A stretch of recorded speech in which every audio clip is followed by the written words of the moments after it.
நேரம் தேவனுக்குள்ளே செத்தாலும் பரவாயில்லன்னு வைராக்கியமுள்ள விசுவாசமாக இருந்தால் நீங்கள் நிற்கலாம். பலவீனமாக இருக்கிறவங்க எடுத்துக்குங்க, அதனால் ஒன்றும் கிடையாது. அதனால் அவருக்கு மட்டும் நடந்தது எனக்கு ஏன் நடக்காதான்னு சொல்லி அவன் அப்போவே 15 வருஷத்துக்கு முன்னாடி செத்தவனை கொண்டு வந்து முன்னாடியாக இருக்கிற மாதிரிலாம் நீங்களாம் நினைச்சாதீங்க. கர்த்தரை பரீட்சை செய்யாதிருங்க. இருக்கிறோம், சாப்பிடாம தான் இருக்கிறோம், எனக்கு ஒன்றும் செய்யலை. கர்த்தர் எங்களோடு கூட இருக்கிறார். சாப்பிட மாட்டாங்க. ஒரு நேரம் சாப்பிடுவேன். சாயந்தரம் 5 மணிக்கு 2 சப்பாத்தி சாப்பிடுவேன். மறுநாள் சாயந்தரம் 5 மணிக்கு 2 சப்பாத்தி ஒரு சாதம் சாப்பிடுவேன். அவ்வளோதான் சாப்பிடுவேன் ஒழிய ஆண்டவர் என்ன பலனாக தான் வச்சுருக்கிறாரு. ஆகையினால எல்லாருக்குமே அப்படி இருக்குமானா அது உங்களுடைய விசுவாசத்தை பொறுத்தது. தேவன் உங்களோடு கூட இருப்பதை பொறுத்தது, உங்களுடைய ஜெபத்தை பொறுத்தது.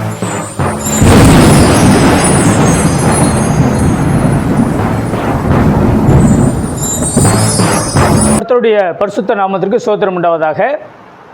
கடந்த பதிவிலே ஒரு நபர் மூலமாக நாங்கள் துன்புறுத்தப்பட்டு ஆண்டவரே அவனை அடி வெளுக்க வச்சு திரும்ப எங்களை சந்திக்கவே வரப்படாதபடிக்கு ஆண்டவர் எங்களை காத்து கொண்டார். தனிமையான ஒவ்வொருவருக்கும் கர்த்தர் தான் துணை.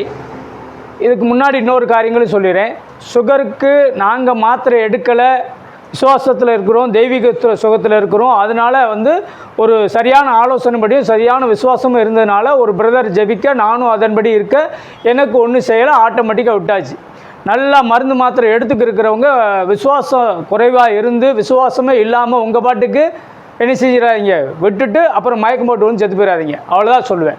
ஆனால் அதே நேரம் தேவனுக்குள்ளே செத்தாலும் பரவாயில்லன்னு வைராக்கியமுள்ள விசுவாசமாக இருந்தால் நீங்கள் நிற்கலாம்.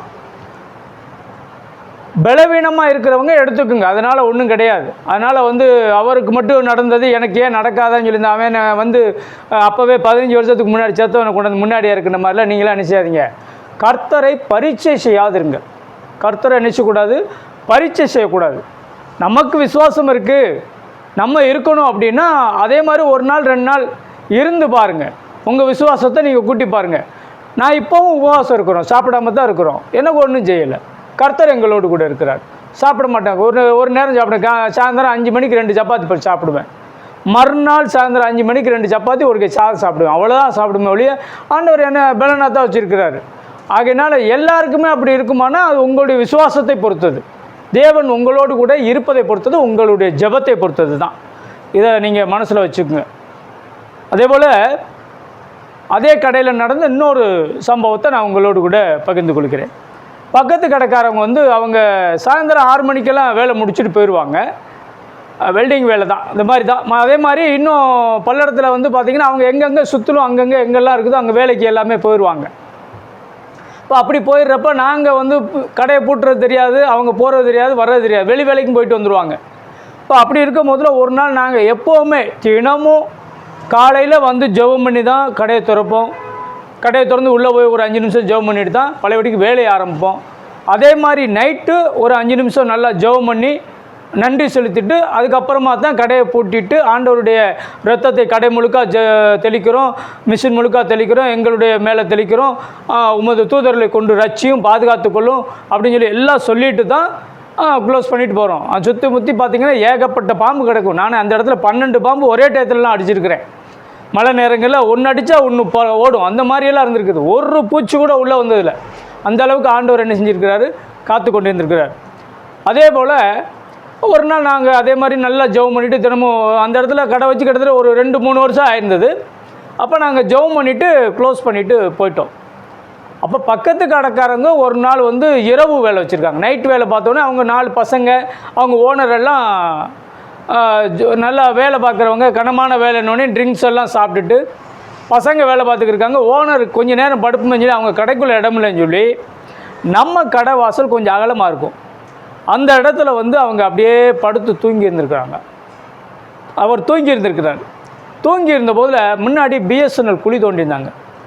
பல்லடத்தில் செட்டிப்பாளையம் ரோட்டில் பிஎஸ்என்எல் குழி பிரிவுலேருந்து கரடிவாய் வரைக்கும் அதை தோண்டிகிட்டே போய்கிட்டு இருக்காங்க. அப்போ அதுக்குன்னு தோண்டப்பட்ட குழி இருக்குது. அங்கேயும் நம்ம கடையிலேருந்து ஒரு 10 அடி தூரத்தில் தான் அது இருக்குது. ஆனால் இவர் கடையில் படுத்திருந்தவர் ட்ரிங்க்ஸ் போட்டு போதையோடு படுத்திருந்துருக்கிறாரு. அப்போ ஒரு பளிச்சுன்னு ஒரு மின்னல் மாதிரி வானத்துலேருந்து அடிச்சிருக்குது.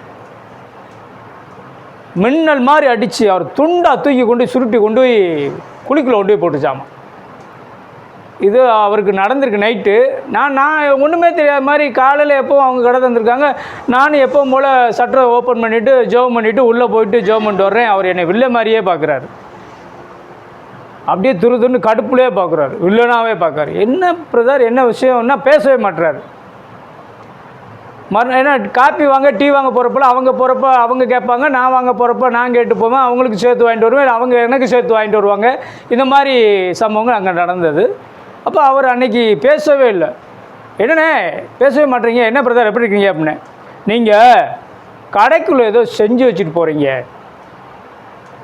இந்த மாதிரி எனக்கு நேற்று நடந்துச்சுன்றாரு. நான் என்ன சொல்கிறது, நாங்கள் ஜெபம் பண்ணிட்டு போகிறோம், பாதுகாக்கும்படிக்கு வேறு ஆபத்து விபத்து எந்த பூச்சி வரக்கூடாது அப்படி இப்படின்னு சொல்லி தூதர்களுக்கு கட்டளையிட்டு நாங்கள் ஜெபம் பண்ணி வச்சு அப்படி ரத்தம் தெளித்து மனசுக்குள்ளே நாங்கள் ஜெபம் பண்ணிட்டு போகிறோம்.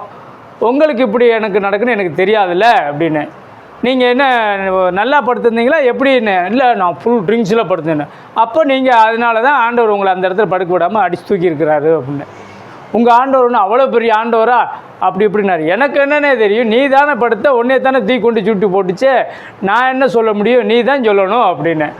உடனே அதிலேருந்து அவர் என்கிட்ட பேசுகிறதே கொஞ்சம் பயந்து பேசி, உங்கள் ஆண்டவர் உண்மையாகவே வல்லமையுள்ள ஆண்டவர் தான், எப்பா நான் இன்னும் உங்கள் வாசை படிக்க வரமாட்டேன், நான் அங்கேயே உட்காரவே மாட்டேன்ட்டார்.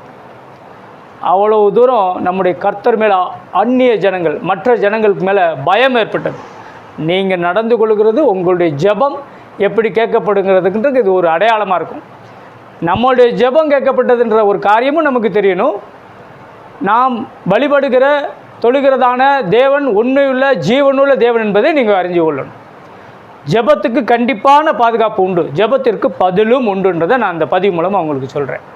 அது மாத்திரமில்லை, அடுத்து அந்த பிரதரோட போகும்போது என்னென்னலாம் சம்பவிச்சது, அதில் என்ன ட்ரைனிங் கிடைச்சது, ஒரு 3 சம்பவம் மட்டும் அடுத்த பதிவில் நான் உங்களுக்கு ஒவ்வொன்றா சொல்லிட்டு அடுத்து எங்கே போச்சுனான்றதை நான் உங்களோடு கூட பகிர்ந்து கொள்வேன். கர்த்தர் தாமே உங்களை ஆசீர்வதிப்பாராக, பாதுகாப்பாராக. ஆமென்.